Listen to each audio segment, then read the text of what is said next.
Hi, hello, నమస్తే. నేను మీ గణేష్ ఆకెళ్ళ.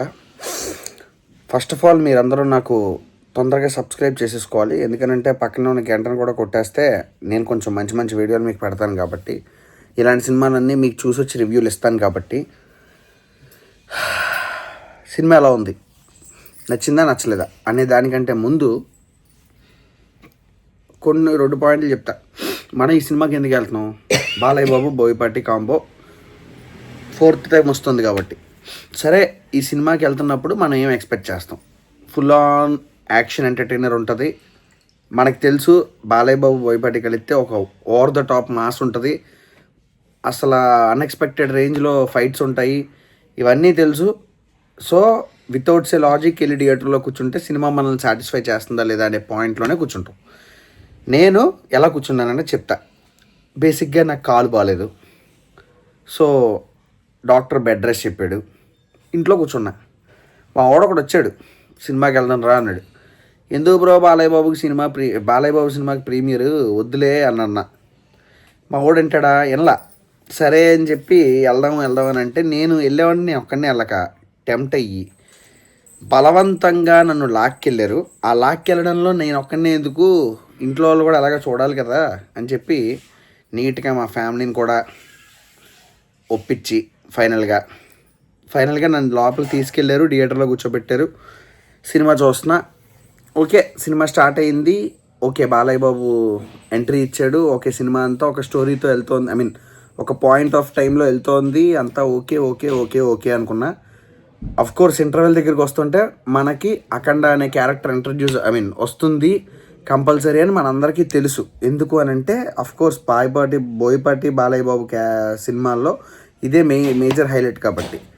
ఆయన వస్తాడని తెలిసినప్పుడు మనం ఎంతూజియాజంతో వెయిట్ చేయాల్సిన పనే లేదు. బట్ స్టిల్ ఆ ఒక్క సీన్ వస్తుంది అని మనకి తెలిసి కూడా ఎగ్జైట్ అయ్యాం. నేనైతే పిచ్చగా ఎగ్జైట్ అయ్యా. ఆ ఒక్క సీన్, ఆ ఫైట్ సీక్వెన్స్ మాత్రం నాకు డ్యామ్ షూర్ లోపల అనిపించింది. అసలు లాజిక్స్ తీసి బుర్రలోంచి తీసి పక్కన పడదబ్బు. ఇది బోయపాటి బాలయ్య బాబు సినిమా ఇలాగే ఉంటుంది. విజిల్లు కొట్టాల్సిందే, జై బాలయ్య అనాల్సిందే అని. ఇక్కడ దాకా అంతా బాగానే వెళ్ళింది. అంటే కొంచెం స్లో ఉంది. మొదలైంది సెకండ్ హాఫ్. కళ్ళు మూసా, కళ్ళు తెరిచా, సినిమా అయిపోయింది. ఏంటి కళ్ళు మూసా కళ్ళు తెరిచాను అంటున్నాడు, సినిమా అయిపోయిందని అనుకుంటున్నారేమో, అంటే పడుకున్నాను అనుకుంటున్నారేమో. నో, సినిమా చూస్తున్నంతసేపు ఒకటే అనిపించింది, where is the mass, where is the story. అంటే బాలయ్య బాబు బోయపాటి సినిమాల్లో స్టోరీ ఉండదా అంటే ఉండదు. ఆయన తీసిన 3 సినిమాల్లో ఒక లైన్ ఉంటుంది, ఆ లైన్ చుట్టూ అతుక్కుని సినిమా వెళ్తుంది. ఇందులో ఒక లైన్ చుట్టూ సినిమా అతుక్కుని వెళ్ళిందా అంటే అది ఎగ్జిక్యూషన్లో ఫెయిల్ అయ్యిందా, లేదంటే జనాల్ని గ్రాంటెడ్గా తీసుకున్నారా, లేదంటే మనం ఏం చేసిన సినిమాలు చూస్తారులే అని అనుకున్నారా? బట్ టోటల్గా without any expectation Balayya Babu cinema ఇలా ఉంటుంది అని అనుకోకుండా వెళ్ళి కూర్చున్న నాకు పూర్తిగా డిసప్పాయింట్ అయ్యా. సినిమా నాకైతే నచ్చలేదు. అండ్ రెండో పాయింట్ ఏంటి అని అంటే, బేసిక్గా నేను రివ్యూ వీడియోస్ చేసిన తర్వాత బేసిక్గా అప్లోడ్ చేయడానికి నేనేం పెద్ద ఛానల్ ఏం కాదు, నాది నైట్ కూర్చుని అప్లోడ్ చేస్తే వ్యూస్ ఇచ్చేయడానికి. సరే అని చెప్పి ఇప్పుడు మార్నింగ్ లేచిన తర్వాత జస్ట్ ఒక 2 ప్రముఖ ఛానల్ రివ్యూలు చూడడం జరిగింది. చూసిన తర్వాత నాకు అనిపించింది ఓకే, రివ్యూల మీద ఇంకా నమ్మకం చచ్చిపోయింది అని.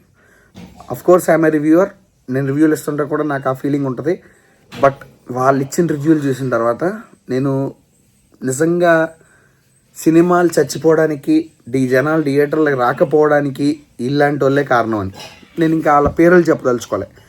సో ఒకటే, సినిమా నచ్చలేదండి. ఏం లేదు సినిమాలో. మీరు సినిమాలు అంత అలా అసలు అంటే అఖండ అనే ఒక కల్ట్ క్లాసిక్ బొమ్మ తీసి అలాంటి ఒక మూవీని చెడగొట్టడానికే ఈ సినిమా తీశారా అనేది నా క్వశ్చన్. నేను బాలయ్య బాబు గారు ఇరక్కొట్టేశారు, తాండవం ఆడేశారు, తమన్ గారు బీజిఎం ఇరక్కొట్టేశారు, బోయపాటి గారు డైరెక్షన్ చితక్కొట్టేశారు, హీరోయిన్తో డ్యాన్స్ చితక్కొట్టేశాడు బాలయ్య అని చెప్పడానికి కూడా హీరోయిన్ని చంపేశారు, దండేసి దండం పెట్టారని బాలయ్య బాబు గారు చెప్పారు. అది నిజమే. హీరోయిన్ వచ్చేసరికి పాపం సెకండ్ హీరోయిన్ పెట్టారు. ఎందుకు పెట్టారో అర్థం కాలేదు. బట్ పెట్టారు, చంపేశారు. అది వేరే విషయం. బాలయ్య బాబు గారి సినిమాలో ఉన్నది చాలా తక్కువ టైం, 2 గంటల 45 నిమిషాల సినిమాలో. ఆ 2 గంటల 45 నిమిషాల్లో చాలా చాలా చాలా తక్కువ స్కోప్లో ఉన్నారు ఆయన. ఉన్న తక్కువ స్కోప్లో నాకేం బాలయ్య బాబు గారు కనిపించలే, ఆయన ఒరిజినాలిటీ కనిపించలే. కొత్తగా ట్రై చేశారో, లేదంటే ఆయన వీక్ అయిపోయారా, లేదంటే ఆయన యాక్టింగ్లో పస తగ్గిందా ఏమో మరి, అంత అనిపించలే. ఎవడైనా ఏమైనా అనుకోండి. అండ్ రెండోది, న్యాచురల్గా ఆ చిన్నపిల్ల క్యారెక్టర్, అఖండాలో ఫస్ట్లో చిన్నపిల్ల క్యారెక్టర్ ఏదైతే ఉంటుందో అది ఇప్పుడు దీంట్లో పెద్ద అయిన తర్వాత వచ్చిన ఆ డబ్బింగ్ సీక్వెన్సెస్ కానీ, తను మాట్లాడే విధానం కానీ అంత కన్విన్సింగ్గా అనిపించలా. అట్ ద సేమ్ టైం న్యాచురల్గా లేదు, ఏదో అతికిచ్చి మాట్లాడినట్టు అనిపించింది.